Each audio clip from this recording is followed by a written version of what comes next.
This is Walt Disney World Today. Give us 5 minutes and we'll give you the world.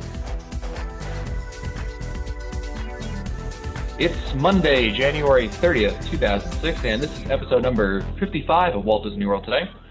I'm Matt Hochberg from mgmstudios.org, and we've got an all-star cast on today's show. Leading off for us is perennial fan favorite Michael J. Scopa, trip planning guru of MousePlanet.com. Welcome, Mike. But will these seemingly infinite communications become a flood of electronic babble, or will we use this power to usher in a new age of understanding and cooperation on this, our spaceship Earth? The way he says babble, he says electronic, right? The way he says electronic babble. That's funny. And we've also got Len Testa, co-author of The Unofficial Guide to Walt Disney World, on board. Welcome, Len. Hello. And batting cleanup, just back from her Himalayan adventure, Deb Wills of All Ears Net. Welcome back to the show, Deb. Thanks, Matt. Thanks, Len. Mike, good to see you all. Absolutely. And today we're weighing in on Expedition Everest. Len and Deb, who rode Everest a day ago or so, will give you their perspectives on the new attraction, and we'll try and see how it went. So, Deb, how was Everest? I thought Everest was absolutely amazing. I felt exhilarated. It was the first thrill ride that I'd ever been on at Walt Disney World that I just loved incredibly the first time through. There's a lot of neat special effects. It is a very strong ride, but it's absolutely, in my opinion, it's awesome. And Disney finally did, I think, what I and many of us have expected them to give us in terms of a total attraction. Len, your thoughts? Not bad. It's I think it's Disney's best outdoor coaster. Some of the view, magnificent. The initial lift is as good as it seems. It's fast. I think it's a family-oriented attraction. I think it's a little short in terms of ride duration, and I think we could use a little bit more Yeti. But overall, I think it's a solid 4.5 stars out of 5. How would you say it's short, which I have not heard anything about lengthwise. How would you compare it to, say, Big Thunder Mountain, Rock and Roller Coaster in terms of ride length? I think it's about 3.5, 4 minutes long, but you're not moving continually through the entire ride. So this is one of my this is actually one of the few complaints I have about it is of the 3.5 or 4 minutes that you're riding, I think you're actually stationary on it maybe 20 seconds, 25 seconds. So it's really a short ride. Just when you get going into the the turns and the high-speed outdoor thrills, the ride's over. So it could have been a little bit longer, I thought, but I told Deb yesterday, I saw Deb at the airport, and I think this is, if you're sitting in the front seat is definitely the best way to go in this attraction. You get a great view, you get the experience of the wind, blowing over you. I think it's the best front seat ride of any Disney coaster. But I think it could be just a little bit longer. I think it's probably Space Mountain type length, whereas you would like to see something like Big Thunder type length. Maybe like 5 minutes would be good. Okay. I got a two-part question for both Len and Deb.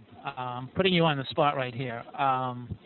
First part of the question is, I'd like you both to describe to us the 3 top features of the attraction that made the biggest impression upon you when you rode it yesterday. And then, after you tell us that, I want you to give us 3 ideas that you think would improve the attraction.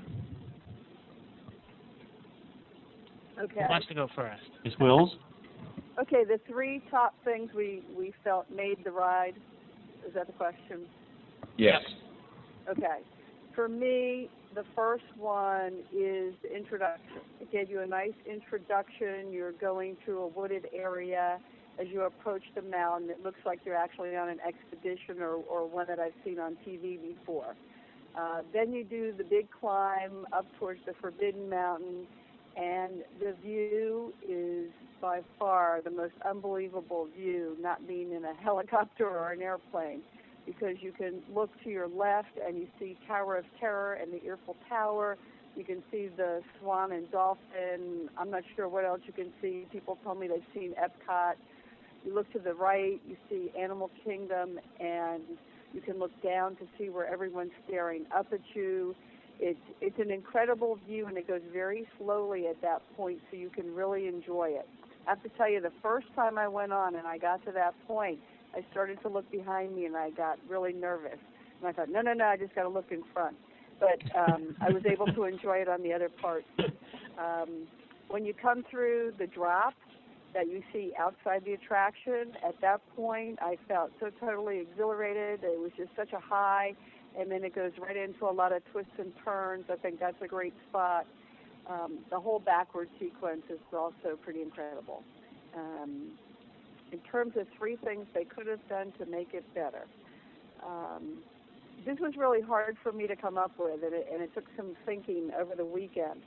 The first thing is the position of the Yeti Auto animatronic. I almost missed it the first time. I've talked to people who have missed it going through. You come into a black area, and if you don't look up and to your right, you can miss him. So I wish he was lower. I wish he was in your sight as you came into whatever tunnel that is. I wish you had a little bit more time with him. And immediately after you leave that tunnel, the ride ends. And while I don't think it needs to be a whole lot longer, I would have liked another curve or 2 after that before we came to an end. Len? Okay, 3 things I liked. To emphasize Deb's point, the view is just fantastic. I mean, not only the ride itself, but if you're walking into Asia, any glimpse you get of the mountain from, say, the bridges or any openings in the foliage, they've really mastered the view very well. From either end of the approach, either from the Dinoland or from the Asia side, that's very good. And then the view once you're on the coaster is really just fantastic. If you're once you get up to the very top of the ride, I'm not going to spoil it for everyone. You get to the top of the ride and you pause for a second. When you pause, if you're looking out to your right, you can see essentially almost the entire layout of Coronado Springs. You're that high up. And you can see Spaceship Earth fairly well. You can see all the way to iDrive, and certainly downtown Disney. That is magnificent. And also the thing that they did that was very, very good on the initial lift up that you see, it's the 45-degree angle thing, is that when you're actually on the ride, you don't see anything below you. So the track is not wider than the ride vehicle. So really, it looks like you've got this ride vehicle and you're on like a slender rope or a really, really, really thin train track. And when you look over the side, you look down, and it's a very impressive view. That's got to be probably the best lift of any Disney roller coaster. The thing also that I like is Deb mentioned after the first time you go backwards, when you go your first big drop out of the mountain, actually your first 2 drops out of the mountain are really, really done very well. Again, if you're in the front, it's a great view, very tight turns, a lot of wind rushing over you. It's again, it's very good. I like outdoor coasters for this reason. You get that environmental feel around it. The theming on the ride is consistent too. That's very good. The third thing I like is the whole ride setup. The queues look pretty good. The Fast Pass line actually sets up the story very, very well, in that you go through the queue and you see mountain climbing gear from previous expeditions, and it's actual, like, you've got crampons, you've got rope, you've got belays, you've got shovels, books about Everest. And then as you get through the attraction, you see more and more about Everest itself. So you see like exhibits of animals that are found on the mountain. You get to hear a little bit about the legend of the Yeti. And speaking of the animals that are found on the mountain, I think this is the first Disney queue that actually has animal poop in it. So it shows like bear poop and what is it? Some sort of anyway. It's like, here's bear poop, here's some other poop, and then here's like Yeti poop or whatever. And I just thought it was interesting. And then the final part when you're going through the Fast Pass line introduces you to your crew. That setup is really, really good. And also the initial theming of the ride is very good. When you get on the coaster and you start, it's not like you immediately go up the hill. Right there, you go through like just a couple of gentle turns and a couple of gentle ups and downs, and there's quiet music playing in the background, and you can hear wind chimes. Is It's it like all very Splash relaxing. Mountain? Do what? Is it like Splash? It sounds like Splash Mountain. How it starts out. It's not even that noisy. It is very quiet, and it's a really nice setup. And then you go up the first hill, and then it all starts, and it's pretty good. Debbie, you were gonna say something? I think one of the most impressive things about the attraction overall is the way it combines ride and show. And from the moment, as Len said, as you walk into the park, you see the mountain and you're drawn towards it. You can get to it from a couple different directions. And the theming in the area is incredibly well done. I should note that the queues are very different in terms of what you will see. The longest and the most detailed is going to be the standby line. If you go in the Fast Pass line, you're going to see a different and very much abbreviated queue. They've doubled a couple of the artifacts, but you're not going to get the full effect without going in standby. And periodically they were doing single rider lines. If you get in that, you're going to bypass the queues altogether. So just something people should note, that when they go, if they have the opportunity, definitely go through the standby lines. You can see everything. There's also a single rider line, Dad. That's a good point. But it's but the single rider line seems to be like an afterthought because it's actually in the same physical queue as the Fast Pass people, but the single riders stand to the right. The Fast Pass people walk to the left.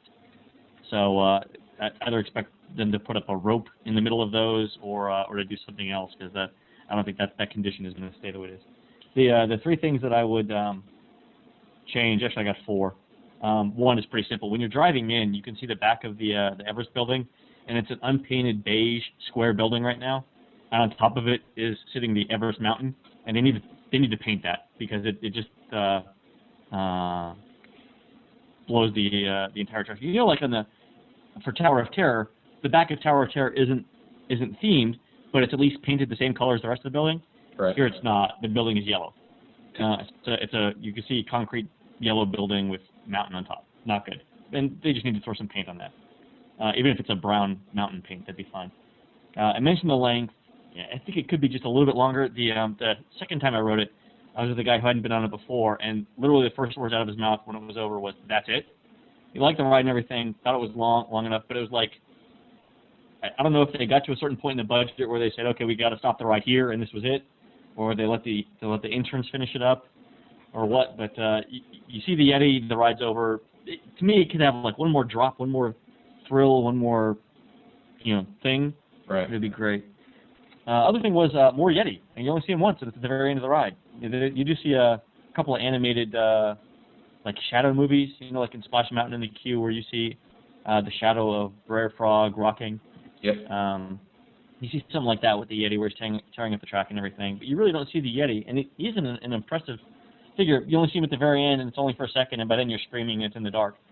So you don't really get a whole lot of him. If he's that impressive, we need to see him more.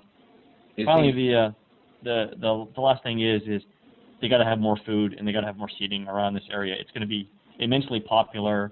They had a couple of drink carts. They had an ice cream cart, and they had a couple of other things. But that was it. They really need some seating. They really need some at least a counter service restaurant. Deb? Yeah, I was just going to mention that, Len. The area surprised me for how incredibly small it seems. Yeah, you're bordered by the river, right? Going around it, and so I don't know if they're going to push that out or what. They can't move the mountain now.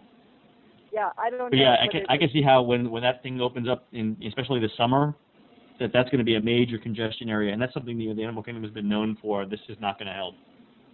No, and the line yesterday was going all the way back past Drink Walla Walla, and in some cases people were all the way at the entrance to Discovery Island just trying to get into Asia. They had rope queues going round and round and round as people were in the standby line, and at that point, I think the cast member told me it was about an hour and a half wait. And they went far back, past the only set of restrooms that are back there.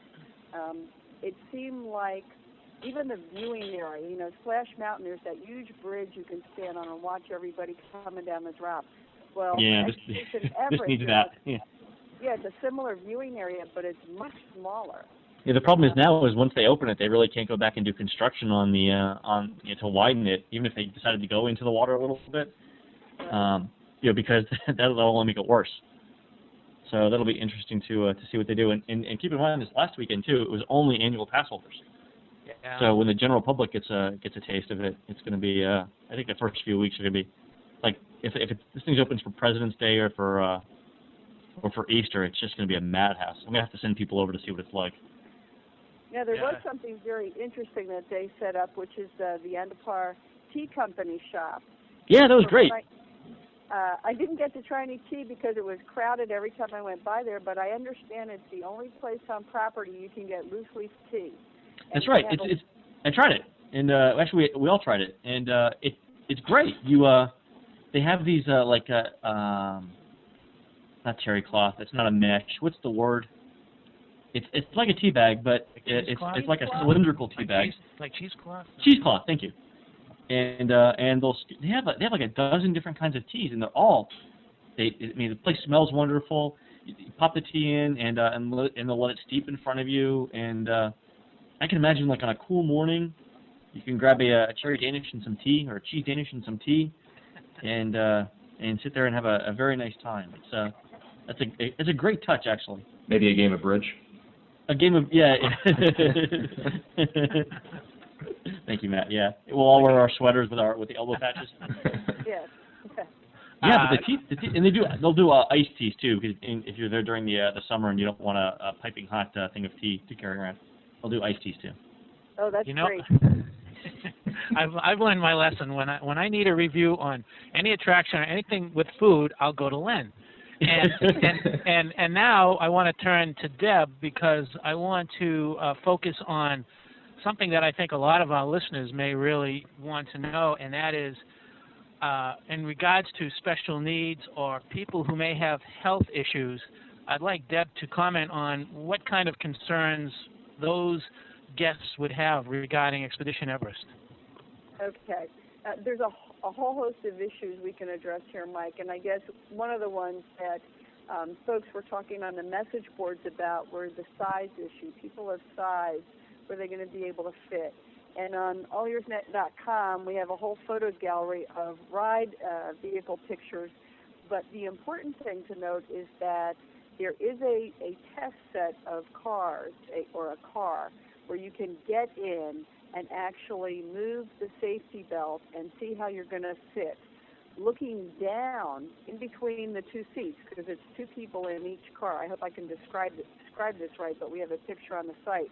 There's a red and green bar, and as you move the lap bar down, it will move from the red to the green area, and the green area tells you that's the safety area. That's the area you have to get to when you're actually on the attraction, so that the cast members will let you continue on the ride. But the vehicle is set up. It's in a semi-private location. I was there. I didn't see anybody else in the area for a while. I've talked to a couple of folks now who have gone over there, felt very comfortable sitting in the vehicle to try it out for themselves before they get on the actual ride. So kudos to Disney for that. I think it's very important. Now, I saw people of all kinds of sizes and shapes that were on the ride. I did get an email from someone this morning who told me that they didn't fit comfortably in the test vehicle, so they did not go and get on the ride. But I would encourage people to use the test vehicle. People with motion issues have a potential issue here. I myself have motion sensitivity issues, and I've got to tell you, on the first ride, I really wasn't sure I was going to get back on it. What I had done when we did the backwards piece, I put my head, pressed it against the headrest, and the headrest vibrated so strongly that my head started vibrating. It was gently padded, but it's not hard plastic like Spaceship Earth, but you really couldn't tell there was a whole lot of padding there, kind of like the padding on, say, the Kilimanjaro Safari ride, where it's really not, but it just gives it a little cushion. Anyway, it's not like a Lexus, for instance. It vibrated so much that it really bothered me, and I had to wait an hour before I got back on. Next time I got on, I was okay. I don't want to give away what happens when you're in the dark, but there is a little potential for motion. It's very strong, but it's extremely smooth. I don't even think Rock and Roller Coaster is as smooth as Expedition Everest is. I spoke to a woman who has mild high blood pressure problems. She went on it. She said she did fine. I mean, that's got to be an individual issue because the warnings clearly state don't go on. I also went on at one point with someone who has hypoglycemia. She needed a snack immediately after the ride. So if you have problems with your sugar level dropping with any kind of stress or exertion, definitely make sure you have a snack with you so you can eat it afterwards. Those are the few things I can think of off the top of my head, Mike. Great. Thanks, Deb. I had a question about one of the advantages that Soarin' enjoys is that it's very family friendly, meaning nearly anyone can really ride, short of you not being on the list of people that Deb just mentioned. Would either of you classify this as an attraction that's as family friendly as Soarin'? No. So my mother would not have fun riding this ride? No. Okay. I don't think it's well, the height requirement is 44 inches. It is intense. I mean, it's dark. You go backwards a lot. The height itself is going to intimidate a lot of smaller kids, as will the screaming of the other passengers. I don't know if the young children are going to like it. If my daughter is 7, she would probably go on it now. If she was 5 or 6, when she met the height requirement, I probably wouldn't take her on it. I mean, it's not Tower of Terror. It's more like Rock and Roller Coaster. Okay. And go ahead, Deb. We interviewed probably close to 100 people over the weekend in the 3 days. Have a lot of comments that we've gotten from folks. And of all the people I talked to, there were only 2 people that would not go on again. And the people we interviewed were anywhere in age from, I think 6 was probably the youngest, all the way up to some folks in their 60s. It seemed like the older people got, the less inclined they were to do it a second time in a row, but they really enjoyed the first time.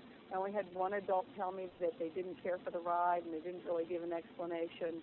And only one child said that it scared them and she had her eyes closed almost the whole time. But I was surprised the number of the 10-year-olds that just thought it was great. Wow. And I guess my last question that I have is simply, a lot of this, I haven't ridden it yet, and I'm putting that out there, but I've often referred to this ride as a comparison to Mission Space, in that Mission Space, when it opened up, was a highly popular attraction that a lot of people had glowing reviews for, and I think since then, certainly the lines for it and the demand for it has fallen, partially due to Soarin'. Would you guys say that this attraction has long-term re-rideability? Do you see this being popular in a couple of years from now? Yeah. I don't see how it couldn't be. I mean, overall, it's a pretty good ride. And plus, it's the only coaster in the Animal Kingdom, which is going to help. It's, if it was in another park, it would be, like in the Magic Kingdom, I don't think it would be the most popular attraction in the Magic Kingdom. It probably wouldn't be the most popular attraction in Epcot. Would you say that Soarin' is a better ride? Which one would you ride if you could only ride one? Have to say, I think Soarin's a better ride. You think Soarin' still? Yeah, Everest. Really, we're trying to figure out which supermodel we're going to kick out of bed here, Matt. That's a good point. I don't know if that's a fair question to ask. I think the ride's going to have longevity. I think one of the things that it's going to do for Animal Kingdom is those families who maybe they had 1 or 2 people in the family who didn't want to go there because they didn't want to take the time to look at the animals and go through some of the exhibits and the attractions, are going to be able now to take off over to Asia and ride Expedition Everest and maybe Kelly River Rapids, while the rest of the family or the group is able to take a much slower approach to this theme park. I also think it's a ride where just about every single person we've talked to wanted to jump back on. I don't think it's like, say, Big Thunder, where I personally could get on and on and on and on and never get off. But I think that it's something I enjoyed riding and waiting an hour and just talking to people and looking at the queue and looking at all the artifacts and then get back on again. I think it's going to be a real attractive force and bring people back to bring people to Animal Kingdom. Yeah, I think that's a real good analogy, Deb. I couldn't have said it better. I agree. One last comment I wanted to make to everyone is that I did have an opportunity to go see the control room. It's actually right off the loading area. It was just amazing. There were over 20 TV monitors in there. There's computers set up that are monitoring all the sensors on the tracks throughout the ride, letting them know how everything is going. There's a direct link to the weather station that Walt Disney World has, so they know about wind conditions. The gentleman in the control room told me that in light rain they'll run the ride, but if the wind gets too high or if it gets much past the light wind or you become strong rains, they will not run the ride, and obviously if there's thunder and lightning they won't run the ride. But it was just amazing in there, and the cast members who work the attraction all rotate in and out every about 45 minutes, he said. So it was a very neat experience. Interesting. Cool. Well, that's it for us today. This has been episode number 55 of Walt Disney World Today. If you want to find older episodes, read show notes, or send us your comments, visit the Walt Disney World Today website at www.wdwtoday.com. You can also email us at questions@wdwtoday.com. Deb Wills, thanks for being on the show. We appreciate it as always. It's great to have you on. Thank you very much. And of course, you can reach Deb's website at allearsnet.com. And for Len Testa, Mike Scopa, and Mike Newell, I'm Matt Hochberg. We'll see you on the next show.